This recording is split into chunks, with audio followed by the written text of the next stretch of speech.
They were trained killers, covert agents, lone soldiers in enemy territory. And for a brief moment, they blazed across theater screens before vanishing without a trace. Throughout the 1,980 seconds and 1,990 seconds, a strange pattern emerged in the world of action cinema. Films centered on mercenaries, rogue operatives, and off-the-books missions would get quietly released, then yanked from theaters almost immediately. Some lasted barely a week. Others were re-edited beyond recognition or shelved entirely in select countries. And for decades, audiences were left asking, what happened? These weren't just forgettable B-movies. Many had major stars, international locations, and themes that struck too close to home: military coups, energy manipulation, political assassinations, war crimes brushed under the rug. Some were released during delicate election years. Others featured violence that felt a little too realistic. A few disappeared so quickly that they became whispered legends among VHS collectors and film archivists. But why did these films vanish? Was it because of poor box office returns? Or was something more deliberate at play: pressure from governments, disapproval from studios, or internal sabotage? Today, we're digging into 15 obscure action films that disappeared from theaters almost overnight. They were real, they were seen, and then they were gone. Was it censorship, or something even darker? Fact Hajon. The Kill Reflex, 1989. Fred Williamson was no stranger to tough roles. Known for his swagger and unapologetic presence, he directed and starred in The Kill Reflex, a gritty detective-turned-assassin thriller released in 1989. But blink, and you missed it because the film vanished almost immediately after hitting theaters. Set against the backdrop of post-crack epidemic inner cities, The Kill Reflex follows a rogue cop who becomes entangled in a deadly conspiracy. It was blunt, violent, and unpolished in a way that didn't fit the sanitized Hollywood mold of the late 80 seconds. It played in only a handful of theaters before being pulled without explanation. For decades, the film remained unreleased on VHS or DVD in most regions, creating a mythology around its disappearance. Critics at the time offered mixed reactions, some calling it incoherent, others praising its raw authenticity. But it wasn't critical reception that sealed its fate. Rumors suggested a fallout between Williamson and the distribution company. Others pointed to the film's uncompromising depiction of corruption and urban warfare as a little too timely. Was The Kill Reflex simply an indie misfire, or was it buried because it hit too close to the truth? Fact #2. The Soldier, 1982. In 1982, The Soldier dropped into theaters like a classified file someone accidentally left open. Directed by James Glickenhaus and starring Ken Wall, the film told the story of a CIA operative who goes rogue to prevent a nuclear crisis orchestrated by a secret oil cabal. It was slick, fast-paced, and eerily prescient. The timing couldn't have been more charged. The early 80 seconds were rife with Cold War paranoia, energy crises, and whispered rumors of covert Western operations in the Middle East. The Soldier didn't shy away from any of it. In fact, it leaned into the geopolitical murk with a plot that framed the U.S. government itself as complicit in oil-driven blackmail. Despite a decent marketing push and wide release, the film was pulled from many theaters just weeks later.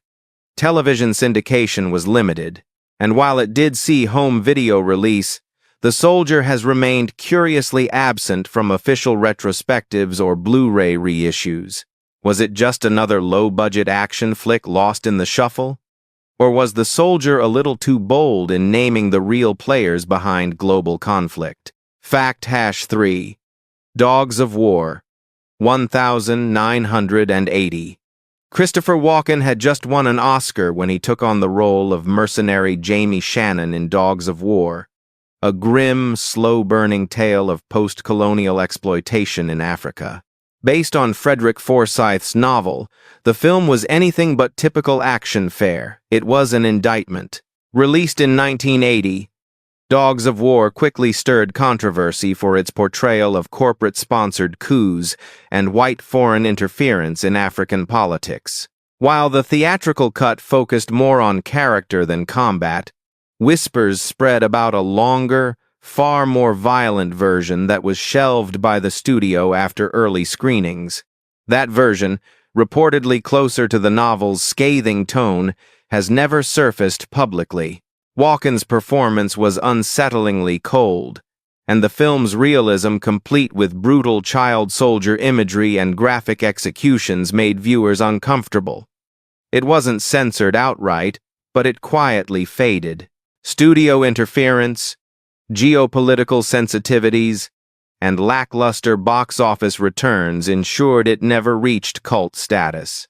But for a film that delves so deeply into Western-backed regime change, its disappearance feels less accidental and more strategic. Was Dogs of War simply ahead of its time, or was it buried for pointing fingers no one wanted pointed? Fact. Neljä. Hidden Assassin, tuhat yhdeksänsata yhdeksänkymmentäviisi. Dolph Lundgren was at the height of his post-Universal Soldier fame when Hidden Assassin, also known as The Shooter, quietly hit U.S. theaters in 1995. But the version American audiences saw wasn't the one originally filmed. Set in Prague, Hidden Assassin follows a U.S. Marshal investigating the killing of a Cuban ambassador, only to uncover a high-level conspiracy involving assassins, governments, and shifting Cold War allegiances. The European cut ran nearly 108 minutes. The American release? A heavily truncated 93-minute version stripped of crucial context and political nuance. Why the re-edit? According to those close to the production, the studio feared the original cut portrayed American intelligence services in an unflattering light. Dialogue was redubbed, subplots were removed, and when the film finally made its U.S. debut, it lasted barely a week in limited theaters before disappearing into video store obscurity. Today, Hidden Assassin is mostly remembered by die-hard action fans, many of whom still seek the elusive original version. Was it a simple case of market testing? Or did the film say something someone didn't want heard? Fact #5. The Last Hunter, 1980. Brutal, unrelenting, and banned in more countries than it was screened in The Last Hunter, is Italy's raw, visceral answer to Apocalypse Now. Directed by Antonio Margheriti under the pseudonym Anthony M. Dawson, the film tells the story of a U.S. soldier sent on a suicide mission deep behind enemy lines during the Vietnam War. But unlike its American counterparts, The Last Hunter doesn't romanticize warfare. It wallows in its filth. Torture, napalm, psychological breakdowns, it's all shown in excruciating detail. American distributors were initially eager, but once test audiences reacted with visible discomfort, and several Vietnam vets reportedly walked out midway through the film's U.S. release, was pulled. Rumors suggest the Department of Defense recommended the film not be widely screened, citing its demoralizing tone and irresponsible portrayal of military conduct. The result? It was never released in U.S. theaters, and for decades, it circulated only via murky bootlegs or under-the-table VHS copies. Was The Last Hunter too honest for America's post-war narrative? Or simply too raw to package as entertainment? Fact Shabakista. Siege Elif Watisarmia Wathalatha Wathamenun. Also known under its alternate title, Self-Defense. Siege is one of the most politically explosive action films you've probably never heard of. Shot in Halifax, Canada, and released in 1983, the film is set during a fictional police strike. A group of far-right vigilantes terrorizes a gay nightclub, leading to a brutal act of violence. What follows is a tightly wound standoff, as a witness is protected inside a residential apartment complex while the attackers lay siege to the building. At a glance, it's a gritty urban thriller, but beneath the surface, Siege was a daring critique of law enforcement complicity, systemic hate, and state-backed violence. The film's queerness wasn't subtext, it was explicit. And in the early 80 seconds, that was enough to make distributors nervous. Siege barely saw theatrical release in the U.S., relegated mostly to midnight screenings and festival circuits. Its home video presence was minimal. No mainstream studio ever re-released it, and for years, it was considered lost. Was Siege simply too bold for 1983, or did it expose a reality too uncomfortable to acknowledge? Fact #7. Best of the Best 3. No Turning Back 1995. The third entry in the Best of the Best franchise took a sharp detour from martial arts tournaments and into something far more dangerous: American extremism. Directed by and starring Philip Ree, Best of the Best 3 follows his character Tommy Lee as he returns to his hometown, only to confront a local militia group espousing white supremacist ideology. The film, made on a modest budget, doesn't just hint at domestic terrorism. It names it, shows it, and challenges it head-on. Released in 1995, mere months after the Oklahoma City bombing, the film's depiction of racist militias, gun culture, and small-town radicalization hit a nerve. Theatrical runs were limited. Several distributors backed away. And despite the franchise's previous popularity, this installment quietly disappeared from theaters, never gaining a wide release. Critics were split. Some praised the courage. Others called it reckless, saying it fanned flames in a dangerously unstable time. Its direct-to-video life was short-lived, and no major studio has ever reissued it in high definition. Did Best of the Best 3 fall victim to bad timing, or did it speak too loudly about something America wasn't ready to confront? Fact #height. Eye of the Eagle, 1987. Shot in the Philippines and drenched in jungle warfare chaos, Eye of the Eagle was one of many low-budget Vietnam War exploitation films of the late 80 seconds. But this one didn't just push boundaries, it bulldozed them.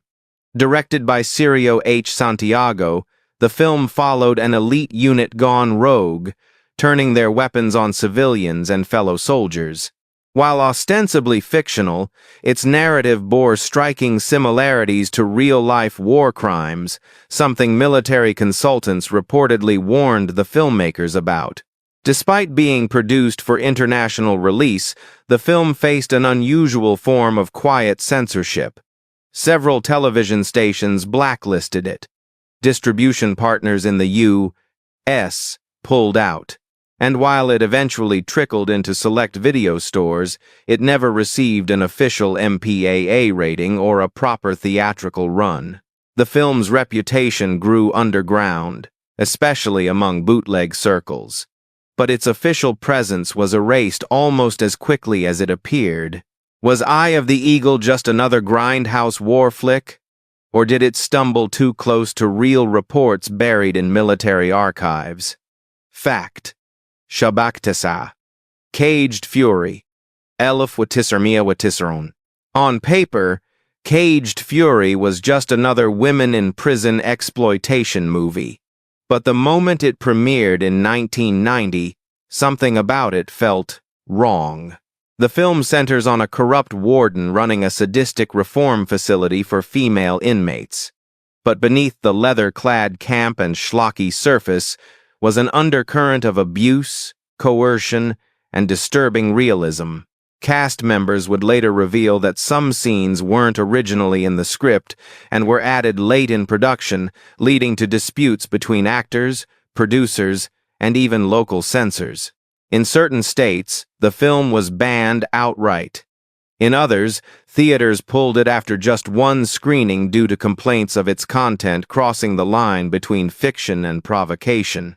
Its original negatives were rumored lost in a studio fire, though some believe that was an excuse to bury it. Today, Caged Fury remains one of the most difficult 90 seconds exploitation films to track down in its uncut form. Was it pulled for being gratuitous, or for showing a truth too raw, too ugly, and too close to real headlines? 10. Extreme Justice, 1993. Imagine a movie that openly accused the LAPD of operating a secret death squad and then quietly vanished. That's Extreme Justice. Released in 1993, the film stars Lou Diamond Phillips and Scott Glenn as members of an elite police unit tasked with eliminating untouchable criminals. But as one officer begins questioning the legality and morality of their actions, the story shifts into a brutal takedown of police overreach and extrajudicial violence.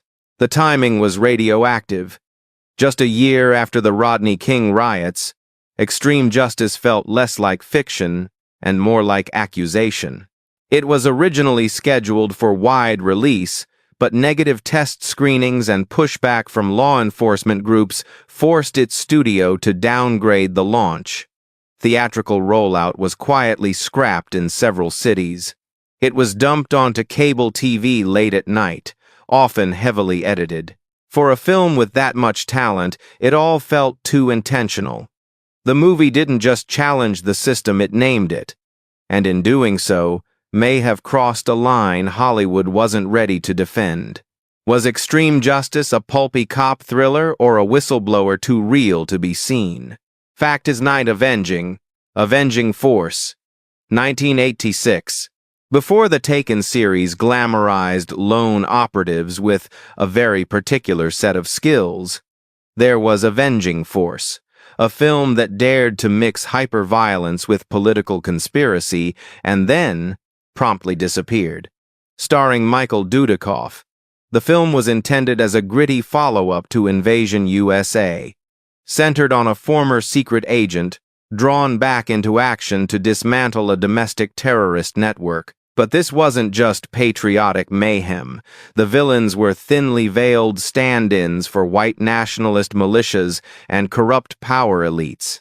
The film was released, but not fully. Several theaters cut runs short. Others never screened it at all. Rumors circulated about studio discomfort with the political undertones. Others cited marketing confusion. Was it an action blockbuster or a grim warning?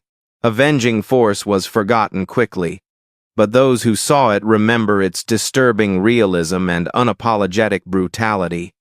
Some even claim a darker, longer cut existed, one that was never officially released. Was Avenging Force a low-budget anomaly, or an early warning about threats still echoing today? Fact Hashin 2, Tenzan. The Ultimate Mission, 1988. If you've never heard of Tenzan, The Ultimate Mission, that may not be an accident.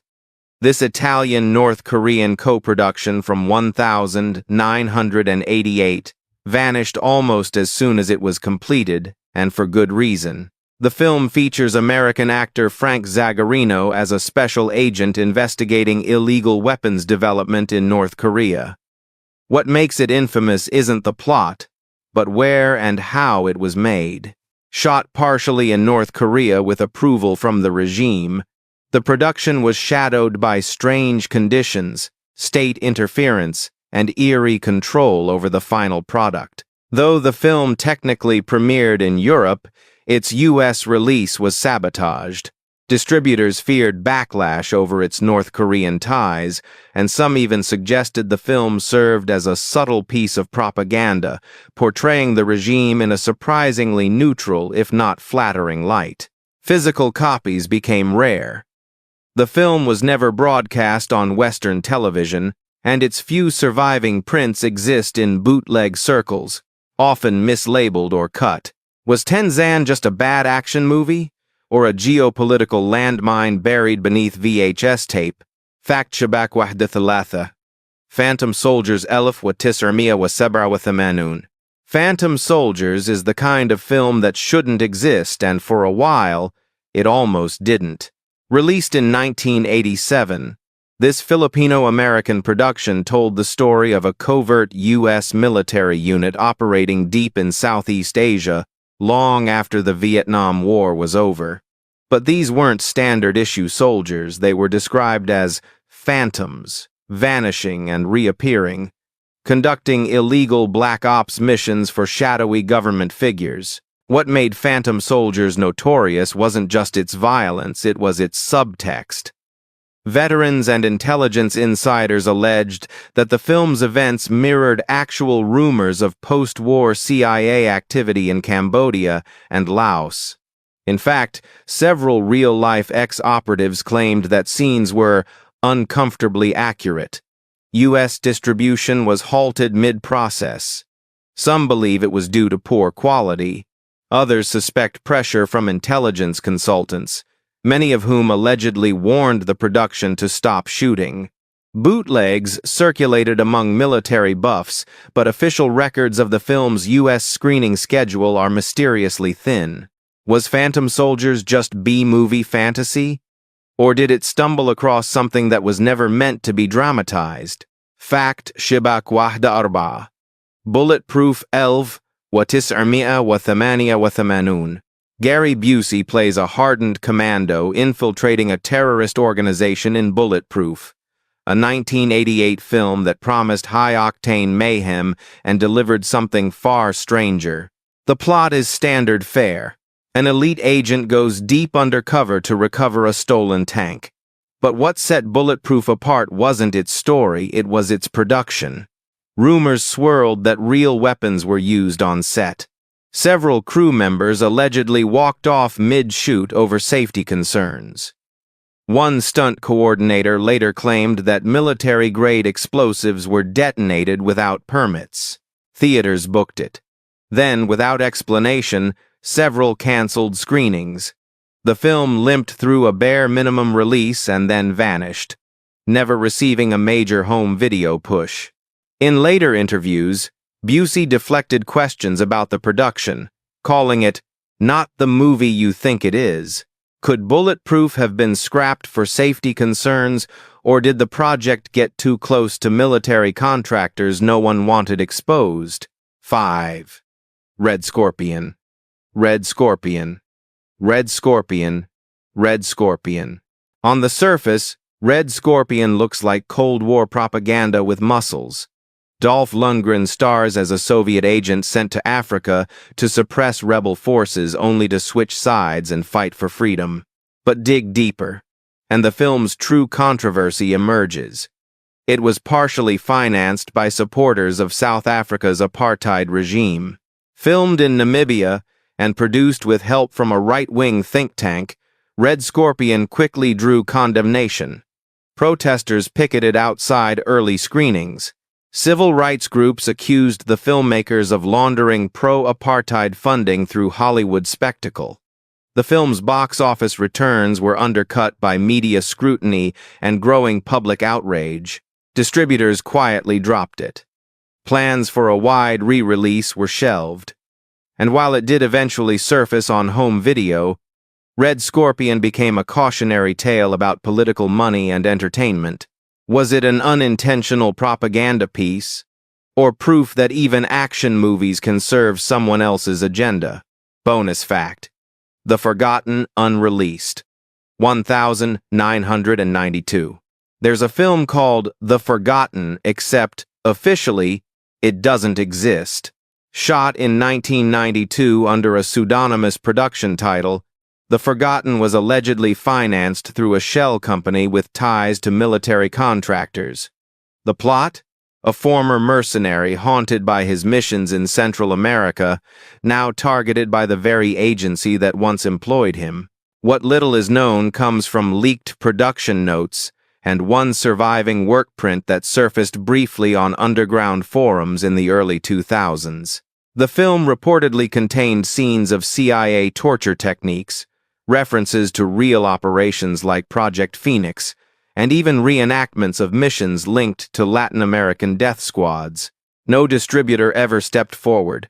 The crew was bound by NDAs. And the film's negative? Lost or perhaps destroyed. Was The Forgotten pulled because of legal disputes? Or because it blurred the line between fiction and classified truth? These weren't just action films, they were ghosts. Briefly visible, immediately buried, and rarely spoken of again. Whether pulled for political pressure, legal chaos, or simple fear, each title left behind more questions than answers. Which of these films do you think was erased on purpose? Have you ever seen one that vanished before you could watch it again? Let us know in the comments. And if you want more hidden history from cinema's shadow files, don't forget to subscribe.